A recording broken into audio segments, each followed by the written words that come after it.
as he's more commonly known, Malcolm X. Malcolm X was a black Muslim minister, activist, scholar, and revolutionary who was a courageous advocate for black liberation, social justice, and human rights. Not only was he vocally critical against racism in the United States for its crimes against black and brown people throughout history, he was also a staunch supporter of unity among oppressed and impoverished people in the United States, in the diaspora, also with peoples on the continent of Africa, in Asia, Central and South America. He advocated for a new social system based on equality and peace. Malcolm X, however, pointed out that the fight against racism and for economic justice is, of course, extremely difficult, affirming that it must be fought for, quote, by any means necessary. His father was killed by racists, and his mother, Louise Little, was institutionalized after that. Malcolm X spent his growing years in foster homes. He later spent time in prison. Despite Malcolm's assassination, his ideas went on to inspire the Black Power and civil rights movements in the United States and around the world, influencing groups like the Black Panther Party and others. Today, his legacy lives on through the millions of copies of his autobiography, many that have been sold worldwide, as well as posters, videos, t-shirts, and other mediums. Let us hear now the words of Malcolm X, followed by his widow. They encouraged the so-called Negro in America to get his desires fulfilled with a sit-in stroke, or a passive approach, or a love your enemy approach, or pray for those who despitefully use you. This is insane. And we feel as Muslims, until we see white people practicing this nonviolence, until we see white people take Pearl Harbor. When the Japanese attacked Pearl Harbor, the American white man didn't say, pray for the Japanese and let them now bomb Manhattan or Staten Island. No, they said, praise the Lord, but pass the ammunition. When we study the entire history of the white man, he believes in violently defending himself. But when we study the history of the American so-called Negro, who is trying to get his rights, whenever he has an organization that is integrated, which means it has white advisors who are in top position, usually he's being encouraged to be nonviolent, to be passive, and to be loving, and to be patient. But we have never seen the white man himself display these same characteristics or methods when he's trying to get his own goals accomplished. We declare our right on this earth to be a man, to be a human being, to be respected as a human being, to be given the rights of a human being in this society, on this earth, in this day, which we intend to bring into existence by any means.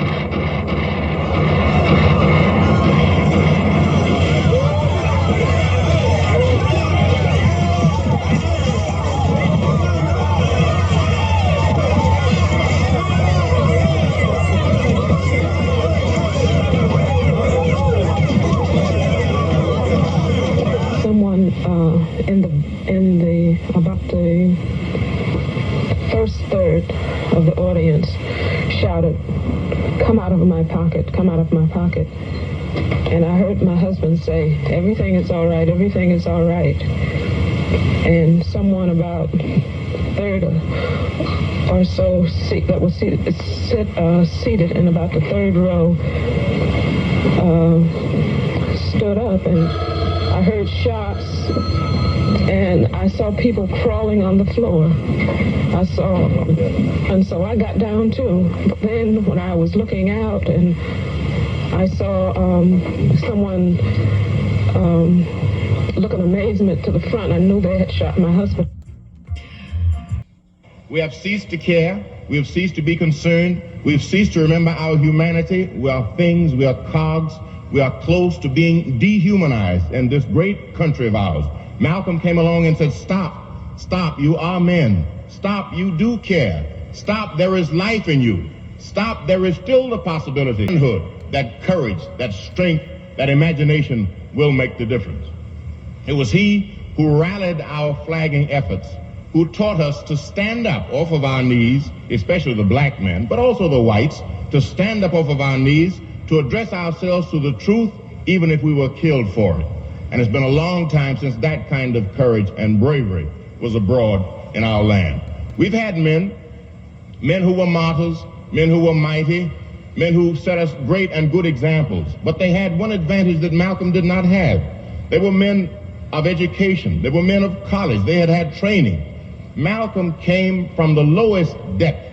And therefore, in measuring the man, we have to measure the place from whence he came. All of us sitting here tonight, men and women, black and white, can stand a little taller because a man like Malcolm X walked on our earth, lived in our midst, smiled his smile on the face of Harlem. I am happy to have known him. And if there is a possibility of redemption for me, for you, for Harlem, for our country, Malcolm is the man who said that such a redemption was possible. And when he died, he was pointing the way to this redemption. We sat tonight, we were uplifted by the singing, by the dancing, by the presence of great leaders among us. And you must have noticed that our greatest leaders turned out to be women. Now there is a reason why this is so. And it's the same reason why a man would hesitate to keep a picture of Malcolm X on his wall. And that reason is that as black men, we have been the most systematically emasculated people on the face of the earth. And we have learned, unfortunately, to accept and live with our emasculation as if this is the definition of what we are. Malcolm said, no, you are a man. I will make you see that you are a man. He insisted on ripping the lies from our face, our middle-class smugness. He talked to all of us. Get up off your knees. Come out of your hiding place. If your hiding place is gold, come out from behind it. If your hiding place is prestige, come out from behind it. If your hiding place is poverty, if you live in the slums, if you live in the gutters, stand up, look at the sun. You too are a man. And when Malcolm said it, when he looked at you, when he gave you the stuff of your own manhood, how could we resist or deny or do less than the little we did to honor him when he died and here tonight? Great things sometimes show up very small. The cloud no bigger than a man's hand betokened the flood that destroyed the earth. Many looking on the reception, what has happened since Malcolm has been dead, seeing the kind of reception that we have gotten and that we have not gotten, might make the mistake of thinking that we have measured the man, we have put him in his place, and therefore we can safely turn around and forget him forever. But that is not so. I say this to you as I say to myself.